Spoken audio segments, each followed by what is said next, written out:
Kenalkan, saya Rahmadina Dendasari, absen 31. Saya Izatun Nafsi Alfitria, absen 15. Saya Rasyad Dhanendra, absen 32.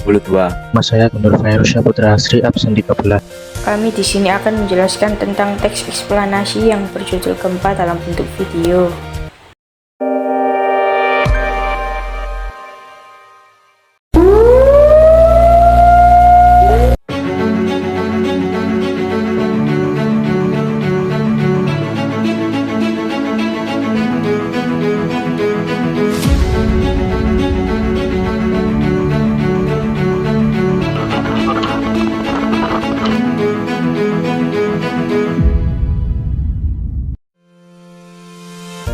Bumi merupakan getaran atau guncangan yang terjadi karena pergeseran atau pergerakan lapisan batu bumi yang berasal dari permukaan bumi. Peristiwa alam ini sering terjadi di daerah yang berada di dekat gunung berapi atau gunung yang masih aktif dan di daerah yang dikelilingi lautan yang sangat luas. Gempa bumi terjadi akibat adanya pelepasan energi yang mendadak pada pusat gempa bumi. Pusat gempa bumi berada di pertemuan lempeng tektonik dan jalur sesar atau jalur patahan. Di dunia dikenal adanya cincin api atau ring of fire, sedangkan di Indonesia adalah pertemuan lempeng Indo-Australia dan Eurana serta lempeng Pasifik. Gempa bumi terjadi di kawasan-kawasan pertemuan lempeng tersebut karena lempeng tersebut terus bergerak satu sama lain. Dalam pertemuan lempeng tersebut akan tertahan sehingga ada energi elastis yang tertahan. Ketika lempeng tersebut sampai batas daya tahannya, maka lempeng tersebut akan lepas sehingga dalam proses lepasnya ini akan menghasilkan getaran berupa gempa bumi. Menurut proses terjadinya, gempa bumi dibedakan menjadi dua jenis. Yang pertama yaitu gempa tektonik, dan yang kedua yaitu gempa vulkanik. Mari kita bahas gempa tektonik terlebih dahulu.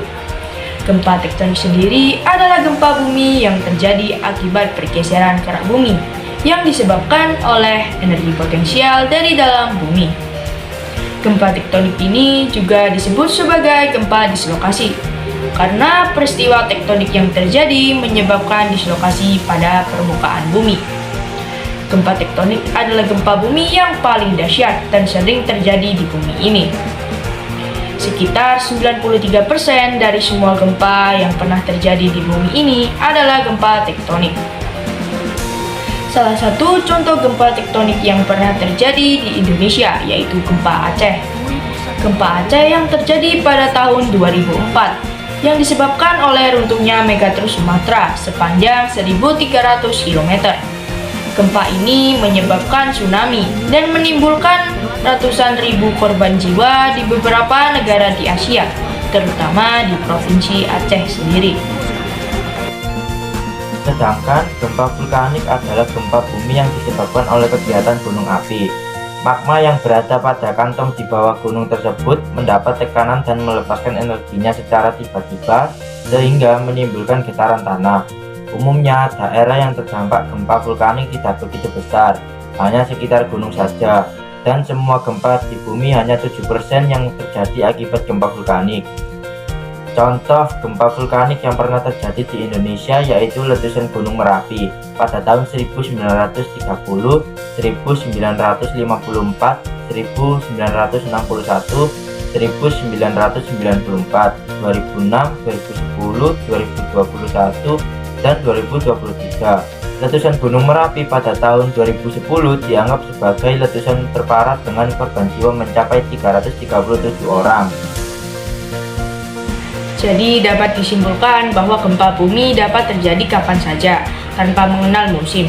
Meskipun demikian, konsentrasi gempa cenderung terjadi di kawasan tertentu saja, seperti di kawasan yang terdapat banyak gunung berapi. Contohnya yaitu di Indonesia. Kita harus terus waspada dan mengantisipasi gempa bumi, misalnya dengan membuat bangunan yang tahan gempa dan mengadakan pelatihan-pelatihan menghadapi bencana gempa bumi tersebut. Sekian video penjelasan teks eksplanasi dari kelompok kami, kurang lebihnya mohon dimaafkan. Wassalamualaikum warahmatullahi wabarakatuh.